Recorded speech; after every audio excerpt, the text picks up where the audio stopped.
സ്ത്രീകളോട്. ഗ്രാമീണതയുടെ നിഷ്കളങ്കത തുളുമ്പുന്ന ഒരു തനി നാട്ടിൻപുറത്തുകാരി. നല്ല ചുറുചുറുക്കുള്ള ഒരു വീട്ടമ്മ. 45-ാം പിറന്നാൾ കഴിഞ്ഞ് 8 ദിവസത്തിനുള്ളിൽ അവൾക്ക് ക്യാൻസർ സ്ഥിരീകരിക്കപ്പെട്ടു. മാസങ്ങൾക്കുള്ളിൽ തന്നെ അവൾ ആ മാറാരോഗത്തിന് കീഴടങ്ങുകയും ചെയ്തു. അവൾ മരിച്ച് 2 മാസം കഴിഞ്ഞപ്പോൾ അവളുടെ ഒരു സുഹൃത്ത് ഭർത്താവിനെ ഒന്ന് വിളിച്ചു.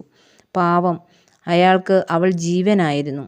ഏതോ കമ്പനിയുടെ ഏരിയ സെയിൽസ് മാനേജറാണ് അയാൾ. പറക്കമുറ്റാത്ത കുഞ്ഞുങ്ങളാണ് അവർക്ക്.